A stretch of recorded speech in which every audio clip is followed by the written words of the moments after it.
Bonjour à tous, bienvenue dans notre nouvelle émission Les Sagas de la Transformation. Aujourd'hui, nous allons parler d'une banque qui est passée de l'état de banque de taille moyenne à un grand acteur de la finance européenne et mondiale. Et tout à l'heure, nous demanderons à Xavier Benoît-Lucie, directeur associé chez Capgemini Consulting, de nous dire comment il analyse cette transformation réussie. BNP Paribas, c'est d'abord la réussite d'une passation de pouvoir entre Michel Pébroux, le grand acteur du développement de la banque à l'origine, et puis Baudouin Pro, son patron actuel.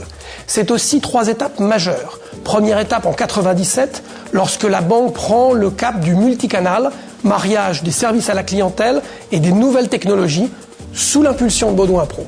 Deuxième étape majeure, celle-là, et tout le monde s'en souvient, c'est 99, une double offre lancée à la fois sur la Société Générale et sur Paribas. Elle va réussir sur Paribas, le mariage va être consommé avec des synergies mises en place très rapidement qui aboutissent à déjà un grand acteur de la finance, mariant à la fois banque de détail et banque de financement et d'investissement.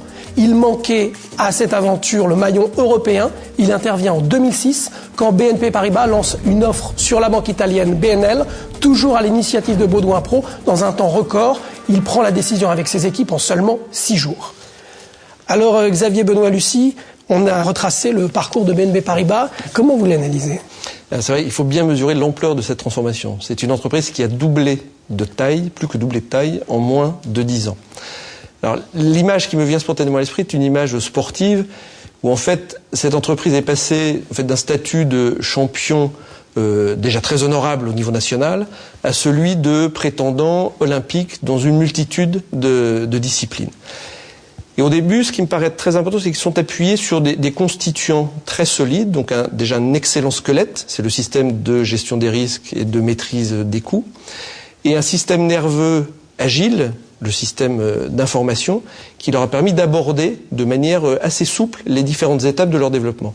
Alors ces fondamentaux, bon squelette, bon système nerveux, ça suffit pas à faire un grand athlète, il faut qu'il y ait du muscle aussi. Voilà, et alors il faut qu'il y ait des muscles en haut, en bas, et c'est toute la stratégie de développement des métiers, de métiers assez différents, de la banque de détail, de la banque d'investissement, et des métiers d'asset management qui sont un peu au confluent de ces deux mondes, avec un souci de préserver un équilibre très fort entre ces métiers et un équilibre dans les présences géographiques du groupe. Donc ils avaient le squelette et le système nerveux, ils se sont dotés de muscles, ça suffit toujours pas à faire un champion, on dit qu'un champion c'est le mental. Voilà, alors le mental c'est la conjugaison d'une très grande ambition, c'est le culte de la performance vraiment porté à haut niveau par les dirigeants de BNP Paribas, qu'ils ont su marier avec une très grande rigueur d'exécution quotidienne.